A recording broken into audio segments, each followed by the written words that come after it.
Who the hell are you? Please please अपना जिस्म देखो जाके। आप अपनी बारी पे बात करेंगे। Don't talk in between the lines. Please decorum का ख्याल रखिए। तेरा जिस्म है क्या बीबी? तो आपने भी अपनी एक्चुअल लाइफ या सोशल मीडिया पे कुछ लोगों को फेमिनिज्म के नाम पे प्रोटेस्ट करते हुए देखा होगा इक्वल राइट के ऊपर। आखिरकार ये इक्वल राइट है क्या? अगर इक्वल राइट के तौर पर देखा जाए तो फिर मर्द को ही क्यों अपने घर के खर्चे संभालने हो? फिर तो औरत को भी चाहिए घर से बाहर निकले और अपने मर्द का हाथ बटाए जॉब करके। आपने भी कहीं ना कहीं सुना होगा कुछ दोस्त आपस में बात कर रहे हैं, यार फलाना का नया रेस्टोरेंट खुला है, चलो चलते हैं वहाँ खाना खाते हैं, लेकिन अमेरिकन सिस्टम पे। आखिर ये अमेरिकन सिस्टम है क्या? मैं बताता हूँ।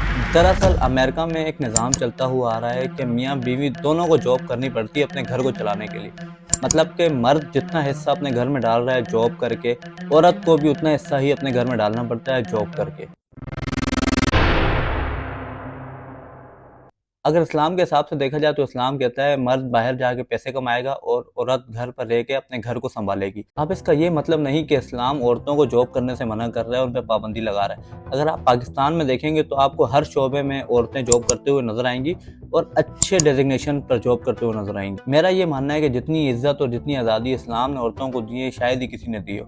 इनफैक्ट जब औरतों को पैदा होते ही दफनाया जाता था उस दौर में इस्लाम ने यह रवाज खत्म किया और औरत को रहमत के नाम से नवाजा गया।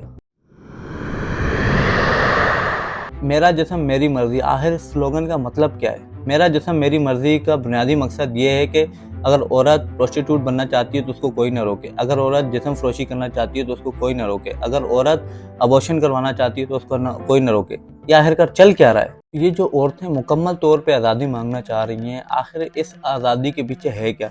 इस आज़ादी के पीछे मर्दों की अय्याशी है। जब जाहिर सी बात है औरतों को फुल आज़ादी मिलेगी फिर वो मंजर आम पे आगे खुल के फाशी पिलाएंगी और फिर फाशी के पीछे आप अच्छे से जानते हैं क्या होगा। इस फेमिनिज्म के दौर में कुछ औरतें बिल्किस एडी जैसी भी हैं जिन्होंने सिर्फ और सिर्फ इंसानियत के लिए काम किया और इस किस्म के किसी भी फजूल काम में नहीं पड़ी बल्कि खिदमत हल्क के काम को भरपूर जोश के साथ निभाया।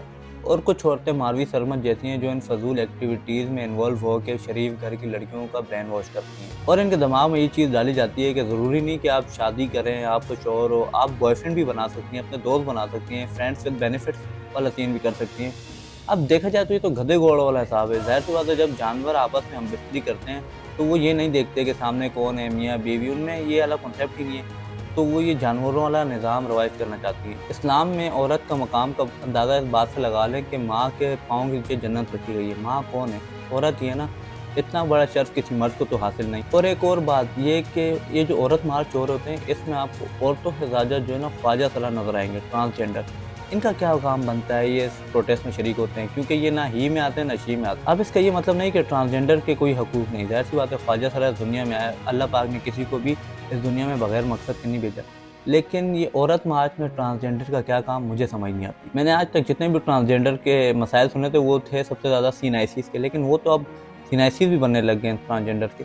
तो फिर ये क्यों रोडों पे निकल के रोड जाम करते हैं और जगह जगह प्रोटेस्ट करते हैं? लेकिन इस माशरे में कुछ औरतें अब भी ऐसी हैं जो कि इस प्रोटेस्ट को, औरत मार्च को गलत समझती हैं और वो अपने शोहर की रजामंदी में खुश रहती हैं। दोस्तों मेरी राय में ये प्रोटेस्ट वगैरह नहीं होने चाहिए। वो अलग बात है कि आए दिन रेप के और हरेसमेंट के केसेस आते रहते हैं, लेकिन मेरी नज़र में अगर देखा जाए तो इन रेपिस्ट की एक ही सज़ा है, फांसी, ताकि आने वाले दौर में किसी की ऐसा काम करने की जरूरत ही ना हो। ये वीडियो इंडिया की और इस वीडियो में आप देख सकते हैं कि एक लड़की अपने हिजाब के लिए पूरे कॉलेज से लड़ रही है। इस बहादुर लड़की को मेरा सलाम है और इस तरह की बहादुर लड़कियां इस माशरे में बहुत कम देखने को मिलती हैं। और दोस्तों आप अपनी क्या राय रखते हैं फेमिनिज्म के बारे में मुझे कमेंट्स में बताइएगा। और इस वीडियो से अगर आपको कुछ सीखने को मिला हो या अगर ये वीडियो आपको अच्छी लगी हो तो लाइक कीजिएगा, सब्सक्राइब कीजिएगा और मुझे दीजिएगा इजाज़त। अल्लाह हाफिज़।